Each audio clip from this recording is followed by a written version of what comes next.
So I mentioned that the one sample t-test is one that I don't find especially useful, at least in the real world, right? In my professional life, it's not one that I use very often. The independent samples t-test is completely the opposite. Now, it's not the type of thing that I ran a lot myself, just because I was doing more of the more advanced analytics work. But we did, as a company, we did a lot of independent samples t-tests when I was working for Ipsos and even when I was working for Lightspeed Research all the way back when. The independent samples t-test is a very, very common one. And a lot of marketing research questions can ultimately be adjudicated by the results of independent samples t-tests. So in short, as I say here on the PowerPoint slide, it probably has more practical value than the one sample test. So in this case, you're comparing the means of two groups, right? The one sample t-test, we were comparing the mean of the sample to some test value. Here, you're probably dealing with two subsets within your sample, and you're trying to draw a conclusion about those two subsets in the population based on the two subsets in your sample. And so this is a little bit more along the lines of, obviously with elections, you're trying to get a sense of, who's going to win. And so you're trying to see what percentage is one candidate getting versus the other. And there's error around both of those estimates, right? So we're trying to estimate the true percentage of people that are voting for each candidate. And the fact that we're not sure about either answer is what leads to, there's a lot of that fuzziness, the overlap in the confidence intervals, which, you get that plus or minus 3%, plus or minus 6%. And that's kind of what's going on with the independent samples t-test. Now, proportions and percentages there's a separate test for that conceptually is similar, but we're looking here at means. The tests that you're running in SPSS are tests of sample means, not proportions. And, I can give you the instructions for proportions in a separate video. Now, one note, it's not sufficient to call this a two samples t-test. And I know that's tempting because we just did the one sample t-test. But the problem is the independent samples t-test is not the only kind of two sample t-test. The paired samples t-test is also in a different way, which you'll see in the next video, but in a different way, but it also involves two values, right? So, if I were to ask you, what's the appropriate test here? If you said two samples t-test, that doesn't really answer my question, because then the next question would be, well, which two samples t-test, right? So you have to be very clear. This is an independent samples t-test. It is, however, always two groups that you're comparing, because if it's more than two groups, there's a different test. And we'll get to that in one of the other videos. But in practical terms, at least in SPSS terms, this is the test that's appropriate when you're comparing the mean of one variable between two groups. So I'll come back to that idea. One variable, two groups. And those two groups are defined by some other variable in the data file. So let's go through some examples here. Or we'll go through an example. There's a variable in the SPSS file called poll views, speaking of elections. It's a 7-point scale where 1 equals extremely liberal and 7 equals extremely conservative. So higher values mean more conservative on this scale. A researcher hypothesizes that males are more conservative than females. So we were talking about one-tailed and two-tailed tests in the last video. So right there, think about it for a second. What do we have? Males more conservative than females. Yes, that's a one-tailed hypothesis. So we can test this using an independent samples t-test. To do this, we go to Analyze, Compare Means, Independent Samples t-test. So I'm going to shift back over to the SPSS file now. And we're going to continue with the same filter. We're not changing the filter. It's still going to be 87, 88, 89 data. So I go to Analyze, Compare Means, Independent Samples t-test.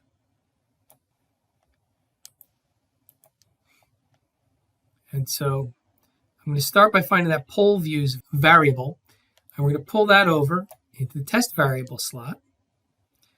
And then we've got here a grouping variable. So we had, in the one sample t-test, you just entered a test value. Now you're entering a grouping variable. But what you'll see here is when I grab the variable sex, which is coded 1 male, 2 female, and I bring it over, it's going to give you 2 question marks. It's not going to just automatically do it for whatever the groups are, because you may be defining some subset of groups. Like maybe like the religion variable that we had in the previous module, Protestant, Catholic, and then there were 11 other categories. Well, you could just pick whatever 2 categories you wanted to compare on using this interface or this grouping variable. So once you bring the variable here under grouping variable, you need to click on define groups. And so if you click on define groups, I have to define them based on the values that are there. So it's going to be, I'll just make it 1 and 2. Group 1 will be sex equals 1, which is male. Group 2 will be sex equals 2, which is female. So I click continue, and then I click paste. If I go back to my syntax, you'll see that's the new syntax. Groups are defined, and then the variable that we're running the mean on. So it's a 7-point scale. Again, we're treating this as an interval level variable, and that's customary. All right, so I'm going to run the selection. Remember again, the variable poll views was coded 1 equals extremely liberal, 7 equals extremely conservative. So a higher value means more conservative, a lower value means more liberal. And if it's 4, it's kind of in the center, right? I do have to warn you, with the independent samples t-test, there are a lot more moving parts than there are in the one sample t-test. Actually, out of the 4 tests that we're looking at in this module, this one has by far the most moving parts. It's like 5 steps to getting this right. So if you think about it that way, I think you'll cover your bases. We started this as a one-tailed test, right? Because the hypothesis was that males are more conservative. So if you recall from the last video, our first step is to just look at the means. And do the means tell the same story that we're hypothesizing, right? If we're hypothesizing males are more conservative, do they actually have a higher mean than females? And so if you look here in the output, it's really close, but technically, yes, it is higher. 4.06 is higher than 4.03, and therefore the means are in the right relationship for the hypothesis that we put forward. So we would then move on to the next step. All right, so step 2. We need to figure out which version of the test we're using. So this is different than what you saw in the one sample t-test. In the one sample t-test, there's only one version. But here, you either have to assume that the variances of the 2 groups, in this case male and female, you either assume that the variances are the same. We're testing the mean, but the test itself is dependent on some assumptions. There are different formulas, whether you're assuming that their variances are equal. They could have the same mean and have different variances, or they could have different means and have the same variance. It's possible. But there's, again, 2 versions. Either you're assuming the variances are equal or not. Well, how do we know which one we're going to use? That's what this Levene's test for quality of variance is. This is actually a test within the test. And you need to evaluate this before you can figure out which of these 2 is the appropriate one for evaluating your hypothesis. So if the Levene's test is significant, and it's the same rule that we've used for everything else, if it's 0.05 or below, we would say that the Levene's test is significant. And if it's significant, it means that the variances of the 2 populations, or the 2 samples in this case, are significantly different. In other words, if this is significant, if this is 0.05 or below, we're going to use the version on the bottom, that the variances are assumed not equal, or I should say are not assumed equal. If this is above 0.05, then we'd say the variances are not significantly different, and we will assume that the variances are equal, and we would use the top one. So I don't know if that helps. If it's above 0.05, you use the top. If it's 0.05 or below, you use the bottom. So in this case, it's below 0.05. We use the bottom. So we're going to focus on this significance test, 0.363. So 0.363, if it's a one-tailed test, we're going to divide that by 2, right? So that 0.363, that's the 2-tailed significance. We've already got this going in the right direction, hence 0.363, right? So first step, First step is actually determine if your test is one-tailed or two-tailed. Second step, are the means going in the right direction? Third step, Levene's. Fourth step, pick the right significance. And fifth, divide it by 2 if you have to, if it's a one-tailed test. So if that helps you to think about it, those are your tasks. So in this case, it's a one-tailed, it's in the right direction. We go to the Levene's test here. It tells us don't assume equal variances. So we pick out 0.363, and since it's one-tailed, we divide it by 2. So it's 0.1815 ultimately would be it. Let's do another example. Researcher hypothesizes that blacks are more liberal than whites. So we're just going to make a change here, right? We're going to swap out the sex variable for the race variable. And if you remember that variable from the previous videos, it was coded 1 equals white, 2 equals black, 3 equals other. So there you go. We're going to define the groups. Group 1 is 1, group 2 is 2, just because that makes sense. Though if you wanted to do it the other way, you could do it the other way. Okay, so I'm going back to the SPSS file. And I go back to Analyze, Compare Means, Independent Samples t-test. It's still poll views, but I'm taking out sex as the grouping variable. And I will replace it with race. And so I'm going to define the groups. It's 1 and 2 again. Now, if I wanted to compare black to other, I could do 2 and 3. Right? That would be a different test comparing the means between 2 groups, 2 other groups. So I click Paste. Go back to my syntax, highlight the new syntax, and I run the selection. And again, recalling that the scale is coded where lower values equal more liberal, higher values equal more conservative. The hypothesis is that blacks are more liberal than whites. Okay, so it's a one-tailed hypothesis again. Do the means go in the same direction? Or, do they match the hypothesis? And so we have here, black respondents have a lower average than white respondents on a scale that basically is a conservatism scale, right? The higher your score, the more conservative. So yes, this is moving in the right direction. The lower score indicates that this group is more liberal than this group. Okay, third step, we look at Levene's. It's significant, right? It's below 0.05, or I should say 0.05 or below. Or would you say it's not above 0.05, right? So it's significant. So therefore, they're significantly different. So we do not assume equal variances.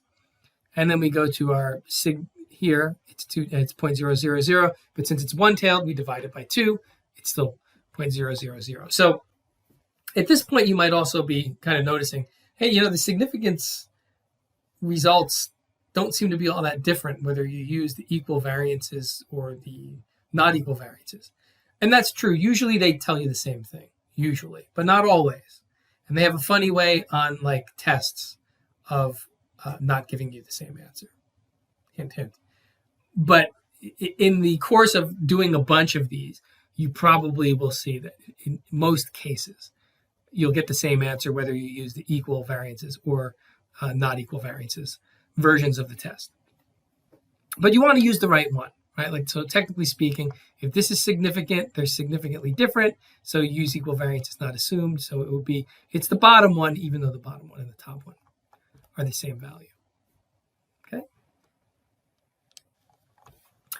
So as always, we follow up with an exercise. There's a variable in there for marital status. I want you to test the hypothesis that separated and divorced respondents have a significantly different average number of children.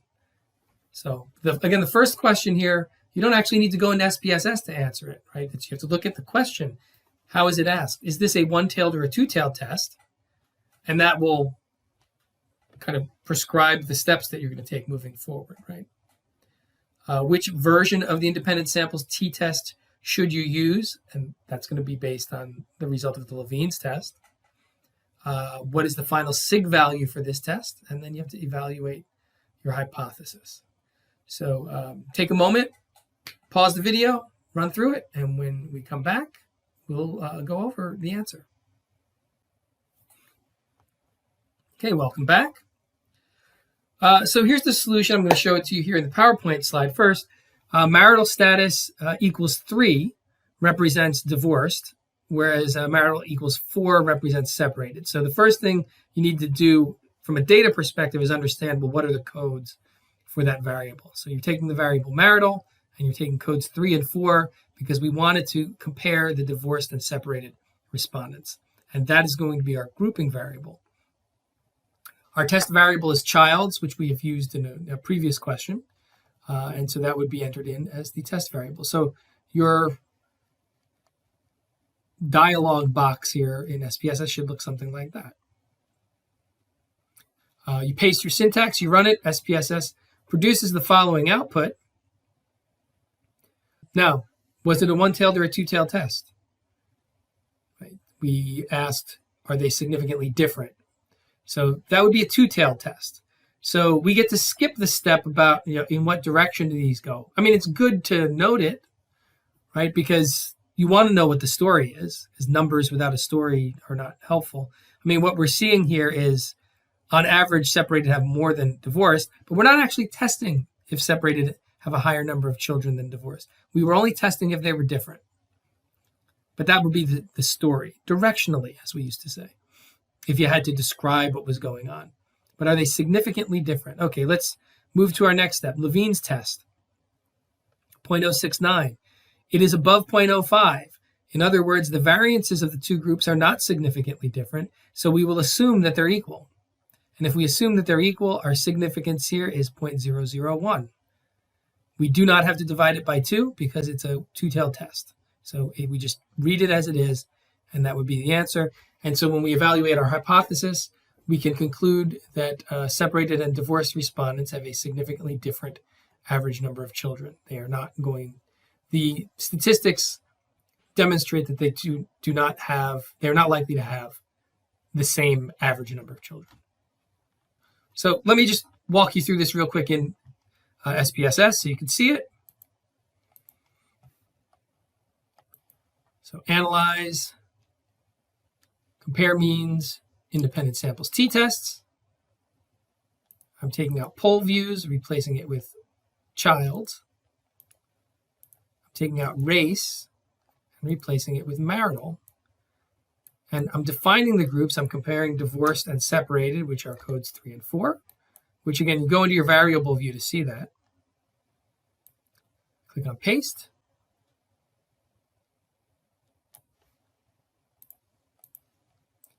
And then I run the selection, and it produces the same output that you saw in the PowerPoint slide. And again, real quick, just to make sure everyone knows where everything is, how do I know it's 3 and 4? The 3 and 4 are the appropriate codes. I go in here into the variable view. I look up the marital variable. I click in values, and I can see 3 equals divorced, 4 equals separated. So that's how you know. Okay, one more exercise. Researcher hypothesizes that divorced respondents have more liberal views than married respondents. So we're going to be using that marital variable again, and our test variable, for grouping, and our test variable will be the poll views variable. So again, take a moment, pause the video, run the test, interpret your output, and when you're done, come back and we'll review. And welcome back. So let's take a look at this. So I'm here back in the SPSS file. You can go through those menus again. Analyze, compare means, independent samples, t-test. Again, I'm trying to really get you more comfortable with the syntax. So what I'm going to say here is we could take one of these other variables that we worked with. We'll base it off of this one. So I'm copying that, and I'm going to paste it. So I'm using Control-C, Control-V. I'm on a PC. If you're on a Mac, you'll be doing Command-C, Command-V, right? Or you can do it with your mouse, edit copy. I want to compare groups 1 and 3. You don't have to put the codes in the order that they are. I could just change that 4 here to 1. So I'm comparing groups 3 and 1, and I'm comparing them now not on the child's variable, but on poll views. And so you can see I can just edit the syntax. And I'll run the selection, and it'll give me this output. Now I'm going to go back over to the PowerPoint deck. So this is the same output that we produced. One-tailed test, and the divorced score is lower, right? So again, we were hypothesizing divorced more liberal. So in this example, again, the means are going in the proper direction, so we can continue to our next step. The Levene's test is not significant, 0.545, so we're going to assume equal variances.